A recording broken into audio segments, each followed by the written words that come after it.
Hi, and today at Commizen Dojo, we will be talking about the cause of friction.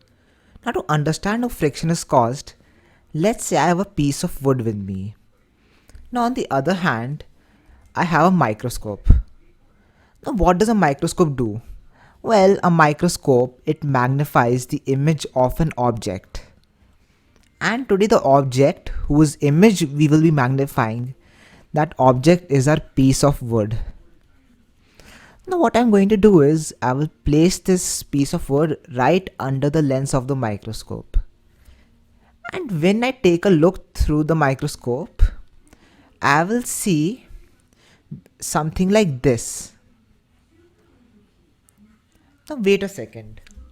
What are these weird hilly structures right over here?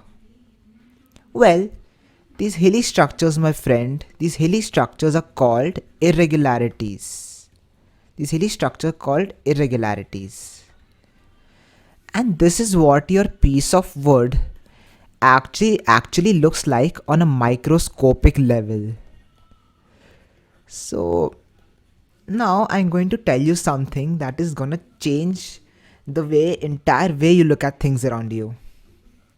So here, as you can see, every surface around us, every surface, irrespective of how smooth or how rough they are, they all have irregularities in them. Every surface has irregularities in them. However, there's a catch over here. Smooth surfaces have a lesser number of irregularities, and rough surfaces have more irregularities. Now tell me something. What do irregularities look like? They look like something like this, isn't it? Now, just by looking at them, you can say that they are rough. If you were to place your hand over these irregularities, they would feel rough. So over here, what I can say is that irregularities are rough. Now we learned two things over here. The first thing was that every surface has irregularities. Every surface has irregularities.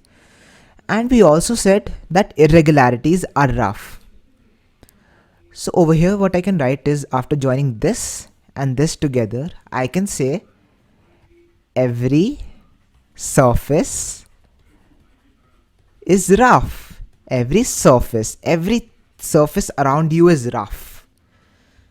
So now that we know what irregularities are, now how on earth are these irregularities related to friction? Well, let's take a look over here.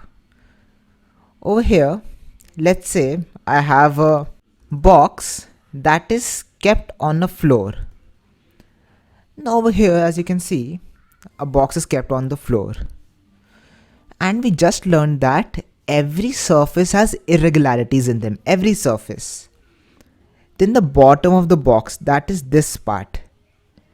The bottom of the box. This must also have some irregularities.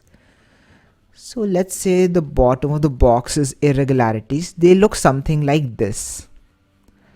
Now I'm just assuming your irregularities, they look so perfect. They look like this, so that I could explain the topic to you. Otherwise your irregularities, they look something like this. So we saw the bottom of the box, it will have some irregularities. Now at the same time, the floor, it will also have some irregularities in it. So let's say the irregularities of the floor, they look something like this. Great. Now over here, as you can see, the box is touching the floor. So if the box is touching the floor, then the irregularities of the bottom of the box should also touch the irregularities of the floor, isn't it? Now, when the irregularities of the bottom of the box touch the irregularities of the floor, something like this should happen. The irregularities of the box, they should get locked into the irregularities of the floor. Something like this should happen. Just imagine it. Now something like this should happen. So over here, the irregularities of the box are getting locked into the irregularities of the floor. Or what I could say, the irregularities are getting interlocked. within each other. Now this interlocking of irregularities of the box with the irregularities of the floor, this interlocking gives rise to friction. This interlocking is what causes friction. So now that we know that the interlocking of irregularities gives rise to friction, now let's take a look at a more formal definition for the cause of friction. So over here, as you can see, friction is caused by the interlocking of irregularities of the surfaces of two objects which are in contact with one another. Let's go through it. So today we learned about the cause of friction. So I hope you understood everything. Thank you and have a nice day. Bye.